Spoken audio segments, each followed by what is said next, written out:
जब आप किसी कंपनी के फाइनेंशियल स्टेटमेंट्स देखते हैं तो शुरुआत में ये सब कुछ बहुत जटिल लग सकता है। संख्याओं की लंबी सूची, टेक्निकल टर्म्स और कॉम्प्लेक्स कैलकुलेशंस। लेकिन यहाँ एक बात है जो आपको जाननी चाहिए। ये फाइनेंशियल स्टेटमेंट्स वास्तव में बिजनेस की भाषा हैं।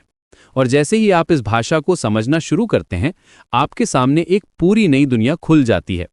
फाइनेंशियल स्टेटमेंट एनालिसिस सिर्फ अकाउंटेंट्स या फाइनेंस प्रोफेशनल्स के लिए नहीं है।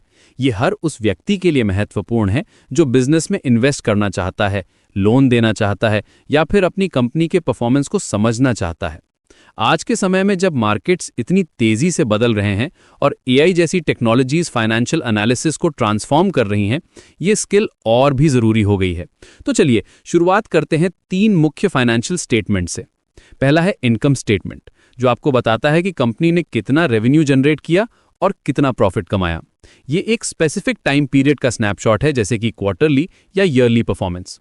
दूसरा है बैलेंस शीट, जो कंपनी की फाइनेंशियल पोजीशन को एक पर्टिकुलर डेट पर दिखाता है। उसके पास क्या एसेट्स हैं, क्या लायबिलिटीज हैं और शेयर होल्डर्स का कितना इक्विटी है। तीसरा है कैश फ्लो स्टेटमेंट, जो सबसे महत्वपूर्ण है क्योंकि ये एक्चुअल कैश मूवमेंट को ट्रैक करता है। अब यहाँ एक इंटरेस्टिंग बात है, आप प्रॉफिट देख सकते हैं इनकम स्टेटमेंट में, लेकिन कैश फ्लो स्टेटमेंट आपको बताता है कि वास्तव में कितना कैश कंपनी के पास आया या गया। ये डिफरेंस बहुत महत्वपूर्ण है क्योंकि एक कंपनी प्रॉफिटेबल हो सकती है पेपर पर, लेकिन कैश फ्लो प्रॉब्लम्स के कारण ट्रबल में हो सकती है। फाइनेंशियल एनालिसिस की रियल पावर आती है जब आप रेशियोज का यूज करना शुरू करते हैं। ये रेशियोज 4 मेन कैटेगरीज में डिवाइड होते हैं। प्रॉफिटेबिलिटी रेशियोज आपको बताते हैं कि कंपनी कितनी एफिशिएंटली प्रॉफिट जनरेट कर रही है, जैसे कि gross profit margin, operating margin और नेट प्रॉफिट मार्जिन। ये रेशियोज आपको ये समझने में हेल्प करते हैं कि कंपनी अपने रेवेन्यू का कितना हिस्सा एक्चुअल प्रॉफिट के रूप में रिटेन कर पा रही है।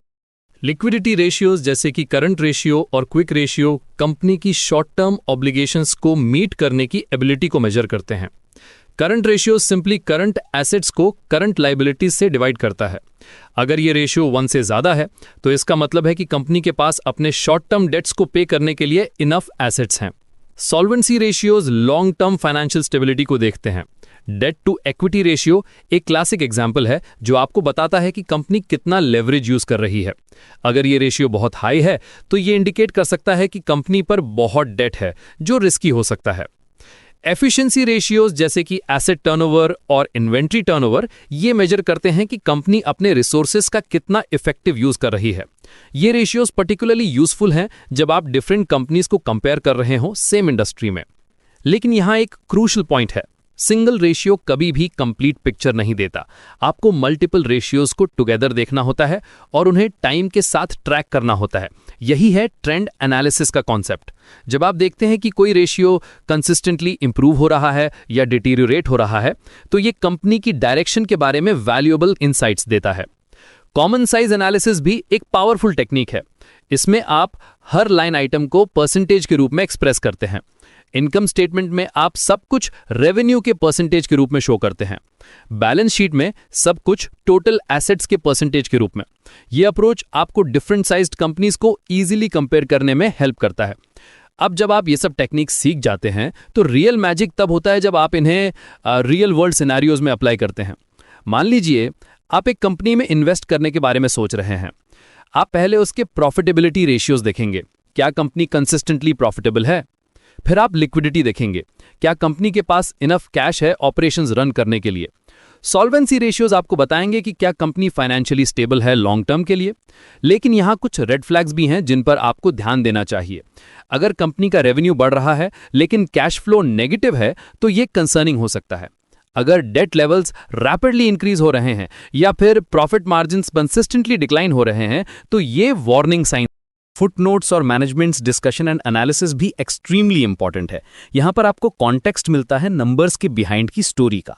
मैनेजमेंट यहां एक्सप्लेन करती है कि क्यों सर्टेन चेंजेस हुए हैं, क्या चैलेंजेस हैं और फ्यूचर प्लान्स क्या हैं। आज के डिजिटल एज में एआई और मशीन लर्निंग फाइनेंशियल एनालिसिस को रेवोल्यूशनाइज कर रहे हैं। Real time data processing, automated ratio calculations और प्रेडिक्टिव एनालिटिक्स अब स्टैंडर्ड बन रहे हैं। लेकिन फंडामेंटल प्रिंसिपल्स वही रहते हैं। आपको समझना होता है कि नंबर्स क्या कह रहे हैं। फाइनेंशियल स्टेटमेंट एनालिसिस की लिमिटेशंस भी हैं। ये स्टेटमेंट्स हिस्टोरिकल डेटा पर बेस्ड होते हैं, करंट मार्केट कंडीशंस को फुली रिफ्लेक्ट नहीं कर सकते। डिफरेंट अकाउंटिंग मेथड्स भी कंपैरिजंस को कॉम्प्लिकेट कर सकते हैं। इसीलिए आपको हमेशा multiple sources of information use करनी चाहिए।